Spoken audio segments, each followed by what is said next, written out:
Hello, hello. Welcome back to Acquire and Operate. For the love of the game, you've got Kale here.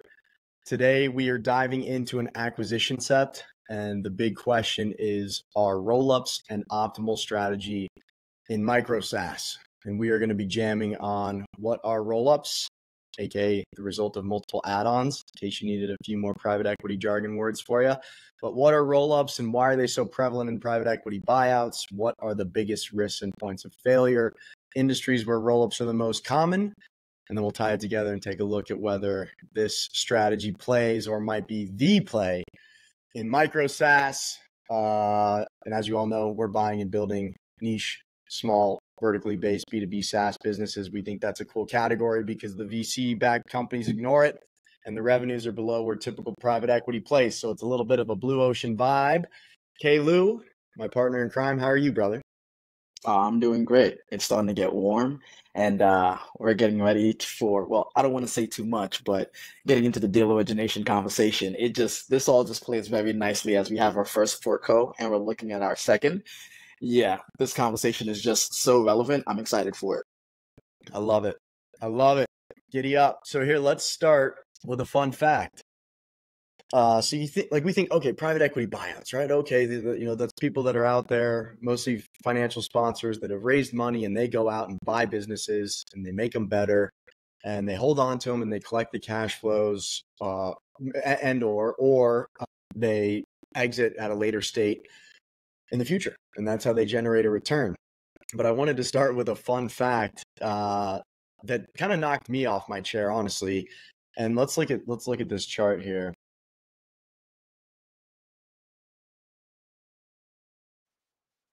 So this is some good data from PitchBook. They've always got some tight stuff. And approximately 78% of all U.S. private equity buyout transactions are add-ons.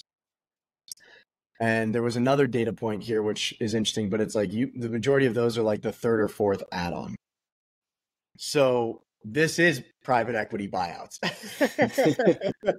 The name of the game sounds like buyouts. That's what this is, right? So it's like, yeah. Whoa. So hopefully that gets everybody's attention because, and I know, you have platform strategies and we'll go into this. But let's start with just a very, very simple example. So let's just imagine that we're talking about a puzzle. And Big Co is this big, large puzzle that everyone loves and that is very, very valuable. And then you have Small Co, which is just a puzzle piece. And it's not as complete, it's not as big, and so the market values it much less. A roll-up strategy is, I guess, starting with a Big Co, not always, but then they call this typically a platform. But you start with a Big Co, you make the acquisition, and then you go buy all these smaller puzzle pieces so that they add up into an even more beautiful, more amazing picture or puzzle. So think jigsaw puzzle. That's the best metaphor I can do for you today. And I would say each of those little puzzle pieces that you buy are considered add-ons. So add-ons are lead to a roll-up strategy. And a roll-up strategy sounds just like it sounds, right? It's like we're going to buy this thing and we're going to roll up all these other smaller businesses into it to create this bigger business entity that is more enduring, that's more cost efficient, that has more market share. And the market will reward that with a higher valuation and we'll be able to generate more cash flows. Everybody's happy. Obviously, there's the degree of difficulty. That's only the good side of the coin, right? So we've got our rose tinted glasses on pretty hard, but that is it by way of analogy. Did that make sense?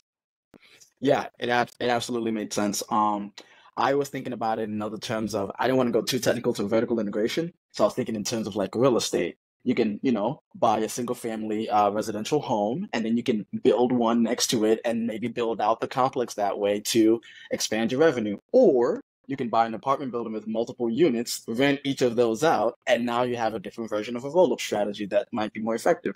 Totally. Or it's like, hey, I'm going to buy this one condo in a building and then slowly acquire all the condos until I own the whole building. Above me, below me, next to me. Yep. So and I guess what you'll hear on the street more often if you're talking to folks that play in this category is like, I'm rolling up towing services in the Pacific Northwest. Mm-hmm. or I'm going to roll up HVAC companies in Florida. I'm going to roll up accounting firms in, and usually it's geographically based, and it's kind of, this is very prominent strategy with kind of conventional search entrepreneurship through acquisition, where it's like, I'm going to go buy boring businesses and roll them together, and it's going to create a ton of value. The two I would speak on that you see happening every day in every neighborhood are dry cleaners and laundromats getting rolled up together, and then car washes and oil changers. Totally, because those are all recession-proof, mature industries, steady demand. They're not exactly recurring revenue, but they're repeat purchases, right? Because they're service-based. So it's like, hey, we know people need to change their oil every 5,000 miles. That's steady demand. People are going to be driving their cars no matter what goes up or down. We're kind of just going to own a chunk of what is like the economic infrastructure, and then we're going to smush it together. If you're one of the lucky ones, you do have one of them with recurring revenue, because I would say, at least for my area in New York City, the more larger, let's say, car washes, where there's a clear roll-up strategy. So let's say like the Atlantic car washes. They would franchise multiple locations around the city. However, they have a subscription program. You subscribe, you actually get a discount every visit, and then you rack up enough points because they incentivize those visits. You get at least one free car wash within like a month or 2 months, depending on how often you go. So they are finding ways to not only create a more sustainable roll-up strategy by now adding on a subscription-based model to it, which is kind of cool. Totally, and that's like, it's beautiful. So let's just introduce some vocabulary there. So, I guess part one is rolling up service-based businesses. And then part two is iterating on the business model to create a subscription-based thing and incentivizing your customers to commit to a subscription-based thing, and perhaps probably at a discount, because to you, the commitment and the recurring revenues is worth 20% less of not predictable transactions. Yeah.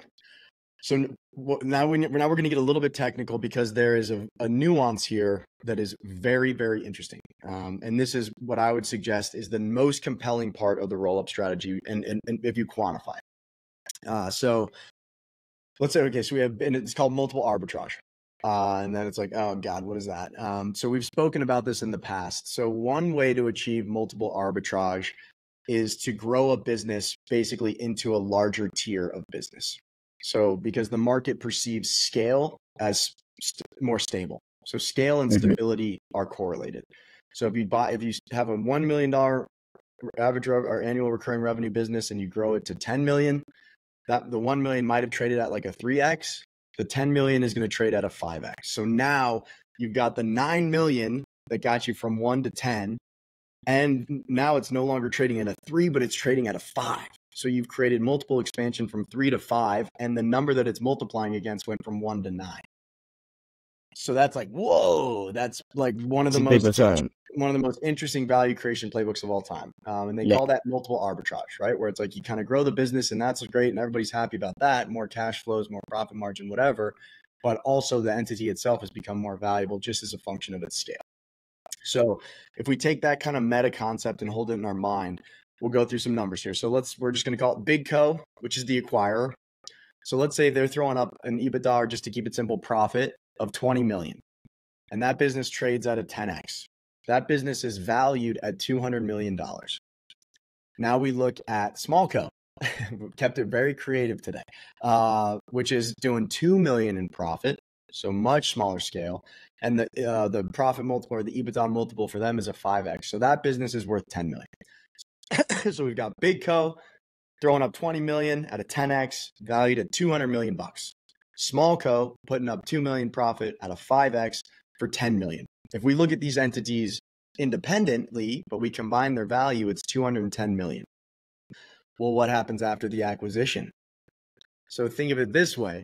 Now, all of a sudden, the combined entities have 22 million in profit. And guess which multiple applies? The big one. Big one. Oh my God, the 2 million used to be at a 5x. Now that 2 million's at a 10x.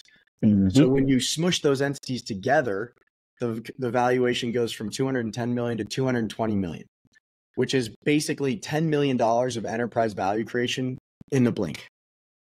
So that is why 78% of private equity buyouts in the US are add-ons, because this multiple arbitrage, once you get pulled into the bigger Voltron, you immediately trade at the value of the Voltron. So they're just like, let's just keep adding arms and legs and heads and cool weapons and all that kind of stuff. So that's that. And so let's lean in a little bit, just bullet list here of the good side, because I think, it's very common, M&A is like a graveyard of failures.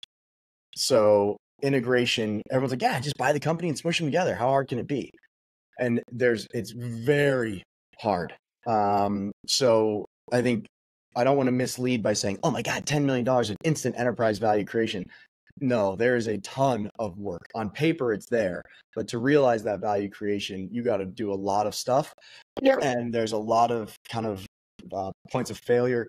But let's just keep it on the good side of the coin for a moment. So cost efficiencies, there's definitely probably redundancies, right? A simple one would be like, okay, company, the small co has, a CRM that they're paying for. We can now wind down that cost, absorb that into the bigger CRM. And because of our scale, that incremental addition, it costs us way less than it does for them to have their own relationship with the CRM provider. Boom, we just saved 30, 40%. The sad part of this, or the shitty part of this, frankly, which gives private equity a bad rap, is a lot of the cost efficiency is a function of redundancy in humans. So it's like, hey, we only need one director of HR. We only need one CFO. And it's like, oh boy, well, what happens to the CFO and the director of HR at the company we just acquired? They need to be repurposed, or they're going on to greener pastures. So there's cost efficiencies, which covers people, process, systems, and then there's synergies in terms of this mostly is a function of distribution. So it's like, oh my God, we just bought, and we'll talk about it through the lens of Micro SaaS, but it's like, oh my goodness, we just bought a new widget that's super relevant for all large co's customers. We can now cross-sell this widget.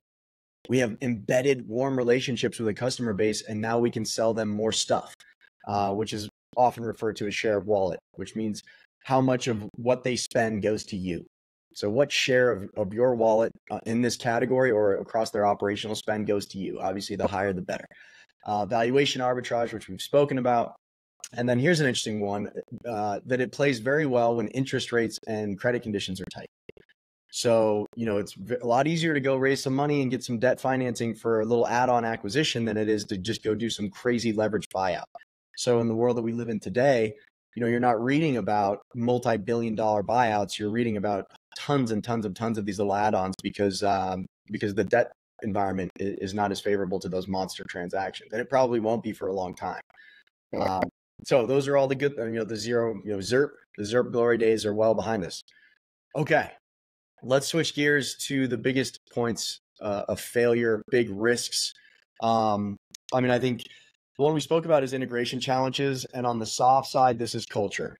So the most conventional one is, I guess, if you have kind of a startup-y environment, tons of ambiguity, not a lot of middle management, people are running and gunning, doing the best they can. Now all of a sudden they get pulled into what is a much more corporate environment with structure and standards and policy delivery mechanisms.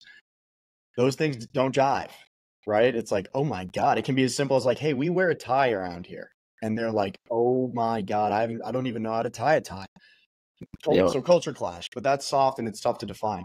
On the other side is integration challenges, or what's most applicable for micro SaaS or SaaS in general, is much of the motivation is on the product side, which you had spoken to, Kev, where it's like, hey, let's just say in our context, it's like, okay, our tool is a business management suite for creatives, event-based creatives. And let's say that we were doing a great job with capturing leads, sending beautiful proposals, booking events, coordinating teams to go and execute those events, but we didn't have invoicing linked.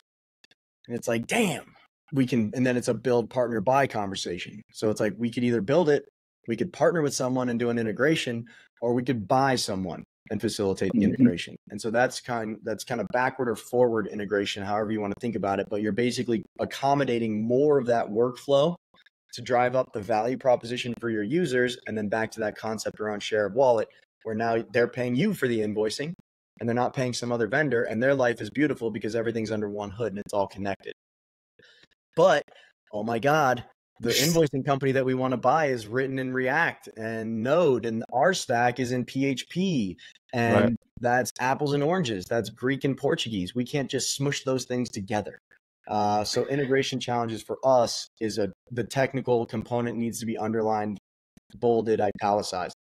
And then I would add to that and say an actual documentation of your operating model. How do you do what you do day to day? And for these integrated tools, what do the fields mean? How does the information sync back and forth? If all of that stuff is not documented, then you're literally spending, and that's what this comes down to, the time decay of the value. You're spending a lot of time doing discovery, trying to figure out how to integrate things.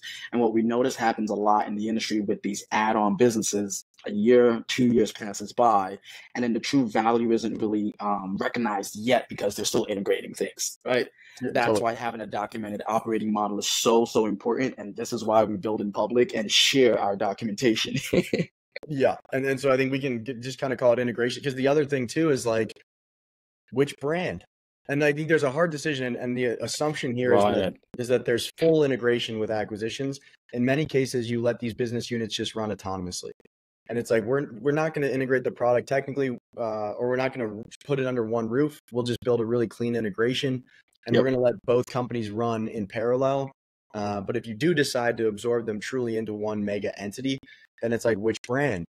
How do we migrate the customers? How do we migrate their billing? Do we need to refresh contracts? Like, there's an endless rabbit hole. And once you pull on the thread, you're like, oh God. It's like our naming convention in Salesforce is different. And it's like, oh, Jesus, God almighty. Okay, so we need to go in and relabel our thing is in American dollars and their thing is in euros. And it's like, oh my God. So anyway, it's like moving in with your girlfriend for the first time. It's like, shit, I have a couch and you have a couch. Whose house? Yeah. I had the fun of seeing that a few years ago when Adobe acquired the Magento and Marketo businesses. Yeah, on the front end, it was a lot of, okay, everything is now by Adobe, right? As they were creating that creative suite. But on the back end, it was, whoa, the Salesforce CRMs are way too large to merge, so we'll just do a bi-directional integration. When someone does an add-on deal, we're going to sync that deal over here and match the two. And you have to create really, really strategic logic for the data to sync that well. And it took a few years to even, with multiple teams, to figure out how should we integrate the tools, the people, the product. And ultimately, it was never fully integrated. It was always like to 70%, 80%. And then there was still a major manual piece that required like manual data cleanup, manual reporting. But on the front end, everything now had the Adobe brand. And as long as that's where the brand recognition was in the market that had the most impressions and influence, that's what everyone ran with on the front end for the customer experience. I just think all the while that you're fixated on smushing these things together, it's kind of a distraction. Right, it's preventing you from delivering on customer experience. It's preventing you from acquiring customers. So it's like, and that's where it's like, oh my gosh, we have a dedicated kind of SWAT team that's facilitating this kind of merger, and they've been at it for 2 years, and we're paying them $10 million a year. It's like, Jesus, any benefits that we saw here, we've spent the cost of the upside. So very quickly it becomes a wash, and very quickly you start to run in the wrong direction. So I wish I had these numbers, but in terms of like the productivity impact between your marketing, sales, and your support teams, while you're going through that integration process, it's a major productivity impact because it's now a lot more administrative data cleanup and entering and trying to find things and where they live. It's a lot of asking questions of how should we now communicate our messaging to the customer. It's a major productivity impact. So the faster, I would say, you can identify some of these challenges with the company you're acquiring, the better you can create a plan to just identify, like, okay, how do we limit some of the impacts so we can recognize that value sooner? Totally. So cool. So overestimation of synergies, we'll just leave it at that. And then there's financial risk, which is mostly like you can create kind of mortal risk for the acquiring entity. It's like, hey, we took out a huge loan to buy this add-on, and oh God, it was a variable interest rate, and now interest rates are moving south, and we don't have the cash to service the debt. Mm-hmm. Oh my God, adding our new Voltron arm just killed Voltron. So you got to be careful there. And then of course, market risk. What's interesting is, you can kind of oversaturate the market, like if you buy up everything, and this gets very heady very quickly. But I guess owning too much of any market reduces competition. So you'll maybe see some headwinds in terms of the growth of the category or innovation in the category. Legal and regulatory risk is a big one. It's like, oh man, we just bought this company in the EU. Oh God, GDPR. Is our data compliant? Like there's all this new kind of weird, that's a bad example, but there's basically you're creating new surface area that comes with all the legal and regulatory components that you're not accustomed to, and you've got to adjust and adapt to that. And then lastly, and this one should be honestly talent and customer retention. And I guess this is a derivative of culture. Customers are like, I don't want to be a client of big corporate incumbent that has a 1-800 will never call you back support number. Like, I want to be part of this lean, and I'm, part of the story. I'm part of the narrative. I believe in what this group is doing, and they're making an impact, and it's almost like an altruistic play. Like, I want to support them carving out their own section of this world. And then obviously the talent bit, which I spoke about earlier, where, some key employees are like, yo, I'm a growth stage person. I'm not an established corporate person, so I'm out. Best of luck to all of you. Anyway. Another thing you can see happening too, it's like in the energy space, something that's becoming political. Folks that are like in oil and coal now looking to roll up renewable energy companies, and those employees are like, hey, we never signed up to work with big oil. Like, what are we doing? You know what I'm saying? Yeah. That's an issue too. And then going back to the market risk, I was going to say, you have to look at market trends as well. A good example was last week I was reading this article about Ben Clymer. He, founder of Hodinkee, sells luxury watches. He acquired Crown & Caliber down in Atlanta right around the pandemic. And in the last few years, during the pandemic, the value on reselling luxury watches was through the roof. The last few years, like a Daytona, went from $50K to $30K a watch. So now, because they acquired that company during the pandemic, just looking at the hype, now they're, just eating their lunch because those watches don't carry the same value. So the inventory's down, revenue's down, team size had to get laid off about 80%. It was crazy. Yeah, totally. And yeah, you got to be careful not to buy anything at the peak, right? Or build financial forecasts, right? It's like, oh man, yeah. And with physical assets too that are mostly speculative, yeah, that's a whole different can of worms. But yeah, interesting, cool. So then that's one example of industries like luxury goods, right? Where these brands kind of consolidate, like YS, like all of them kind of roll up to someone. It's like, oh yeah, Chanel was sick of their customers buying these $1 million loafers, so they just bought the business, and now it's under Chanel. It's like, okay, right? Yeah. And there's like Louis Vuitton, Moet, Hennessy. Yeah, totally. They're like, we just want to own the baller lifestyle, and it's like, oh, what's that champagne you're drinking? Okay, perfect. Let's buy that. Yeah. And this is another thing that was once shared with me that is very wise, is like everything that ascends combines. So as things move up, they have a tendency to combine and consolidate over time, right? And at some stage, the only real way to grow is via acquisition, right? I mean, hypothetically, it's like we own the market in this area, they own the market over there. Cool. Now we need to buy them to own that chunk of the market. Now we own this whole thing. We need to expand our TAM by touching this use case, by touching this persona, by touching this customer segment. We need to buy something that's over there. Because hypothetically, eventually you own all the businesses and everything under the sun, right? That's the only way to actually grow, is to get into new categories that are there, or have categories be created, which obviously now is a crazy time for category creation with everything that's happening with large language models and inference models. Tell me about it. But cool, industries where roll-ups are common. So I would say blue collar professional services is like number one. So it's like, cool, we're going to roll up all these service-based businesses that don't really have great brand recognition. And then I guess healthcare services is kind of like that, more on the white collar side. But it's like, I'm going to go buy all the dental offices in this market, and I'm going to roll them up. I'm going to go buy all the emergency care facilities, which has been a huge category for private equity buyouts, and I'm going to roll them up. On the consumer side, it's back to landscaping, HVAC, pest control. They're all fragmented, very geographic based businesses, and you can roll them together and realize these kind of synergies. Technology, duh. And then financial services, where it's like we have an insurance brokerage over here and an insurance brokerage over there. We're going to roll them all up and put them under one cohesive nationally recognized brand. Happy days. Manufacturing, obviously, it's like, hey, we're producing the same kind of widgets. Let's just consolidate it. We need fewer factories, and we'll just up the output, the throughput. Real estate, the same. So, I mean, the bottom line is these are active everywhere. It's all around you. But I think the thing now is, if we look at some macro trends, you have the silver tsunami, which is all these baby boomers who are retiring, who have started businesses and have, gotten to $2, $3, $4 million in EBITDA, and they're retiring and they want some liquidity. And so folks are like, cool, I'm going to go buy all these baby boomer retiring kind of legacy buyouts.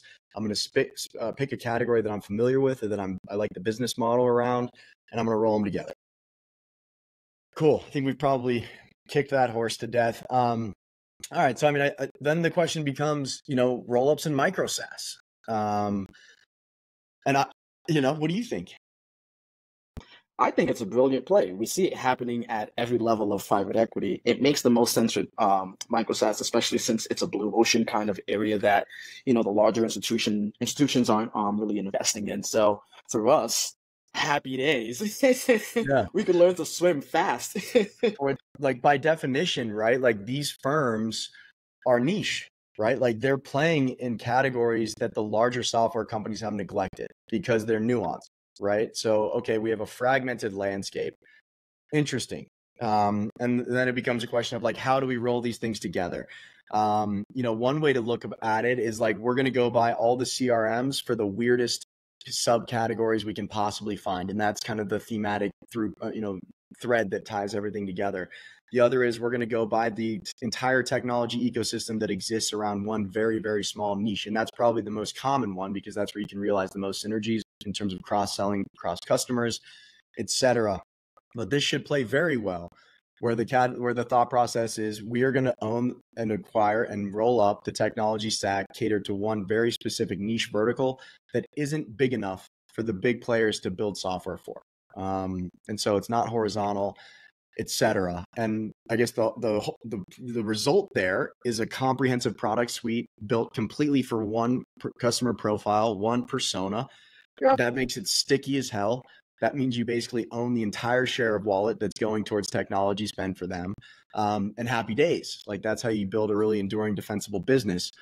On the bad side of the coin, or up until this point, it's like, yes, like, this is what micro SaaS should be. Like, go, baby, go, go, go. The diligence then is to find those very strange kind of mature categories that are super niche, and then go buy and build. On the other side, our micro SaaS firms, what's the tech stack look like of an atypical micro SaaS firm? Product tech stack, Kev? So it's extremely light. Half the time it's hand rolled, so the code is really janky. It's not properly documented. On top of that, the finances are almost bootstrapped. Like, it's the revenue is just not clean. So there's a lot of transformation to be done.